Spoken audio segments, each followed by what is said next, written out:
Breaking news. The stage is set for Monday Night Football, and all eyes are locked on one of the fiercest rivalries in the league.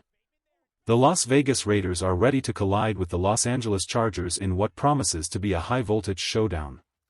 Both teams come in at 1-0, and tonight, only one will walk away undefeated. But this game carries an extra layer of meaning. Raiders head coach Pete Carroll, celebrating his 74th birthday, looks to make a statement against longtime rival Jim Harbaugh. Their head-to-head record? Dead even at 6 apiece. Tonight, history tilts in one direction. Before diving deeper into the latest updates, make sure you subscribe to the channel, smash that like button, and don't forget to ring the bell icon, so you never miss breaking NFL news and game day coverage. Now, let's move forward. When these two teams meet, sparks always fly. Fans still remember the last time the Chargers came in as favorites, only to be stunned in a game that ended with a jaw-dropping 63-21 scoreline. Don't expect tonight to reach those numbers, but brace yourself, it's going to be a barn burner. Here's the bold prediction: Raiders 31, Chargers 30. A nail-biter. A shootout. A fight until the very last whistle inside the dome. Expect fireworks, expect drama, and expect this rivalry to add another unforgettable chapter. Coming up next, we'll break down key expectations for Raiders standouts, and yes, even a few Chargers players who could shift the momentum of this game. Now, let's shift our focus to a couple of players who could completely swing tonight's matchup. First up, Ashton Janty. Don't let last week's numbers fool you. 2 targets. 2 yards. That stat line doesn't tell the full story. This week, expect a different approach. The Raiders know the Chargers' defensive front is going to bring heavy pressure, and the best way to counter that is to get Janty moving in space. Quick passes. Screens. Anything that forces defenders to chase rather than charge. If Janty can build confidence early, it not only opens up the passing lanes, but it also takes heat off the running game. Raiders fans don't want to see another game where he's grinding for 2 yards a carry while breaking tackles just to get back to the line of scrimmage. This is the night to let his speed and agility shine. Now, let's talk Gino Smith. He is the heartbeat of this offense. When Gino plays loose, aggressive, and smart, the Raiders' chances skyrocket. Last week, he piled up over 370 total yards, 362 through the air and 10 on the ground. He looked poised, confident, and completely in control. Yes, he had a moment where he walked with a limp, but honestly, it felt more like swagger than setback. And here's something every fan should know: Gino indoors is a different beast. Over the past 3 seasons, he's racked up 30 touchdowns against just 5 interceptions, with a quarterback rating above 110. He doesn't just perform indoors, he dominates. That's why tonight, under the bright lights, expectations are sky high. Last week, Gino Smith went out on the road, battled the rain, and still delivered. That kind of resilience makes you wonder, what can he do under the bright lights of Allegiant Stadium against this Chargers defense? So here's the question for Raider Nation: how many total yards will Gino put up in Week 2? Passing and rushing combined, what's your number? I'll tell you mine in just a moment. But let me be clear, if I didn't expect a big performance from Gino, I wouldn't be the kind of fan I am today. My prediction? 365 total yards. Gino has that kind of night in him, and I believe he's ready to unleash it.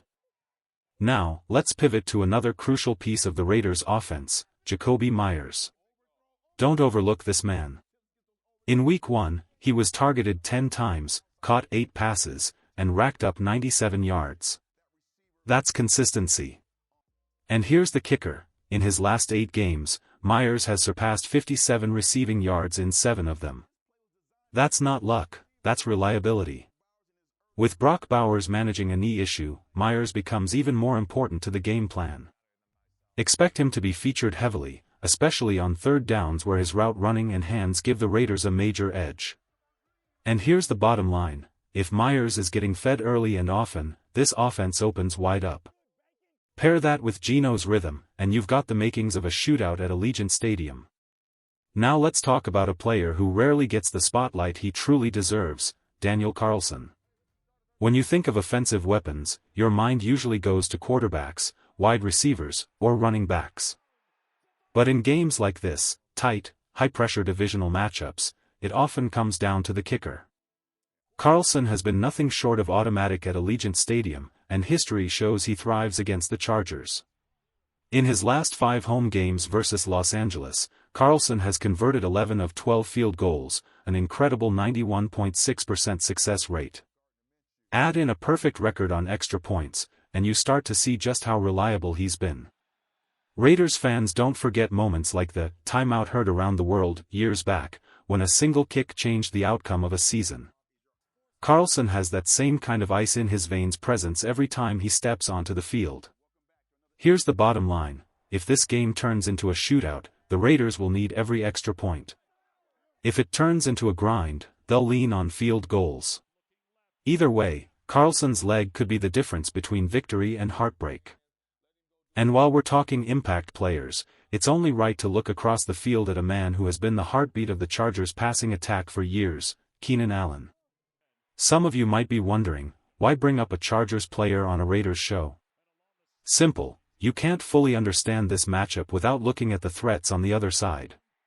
And no one is more dangerous for Las Vegas than Keenan Allen. Allen has been Justin Herbert's most trusted weapon for years. Last week alone, he saw 10 targets, pulled in 7 catches, and finished with 68 yards. Against the Raiders specifically, his history is staggering, averaging nearly 90 receiving yards per game throughout his career. That consistency speaks volumes.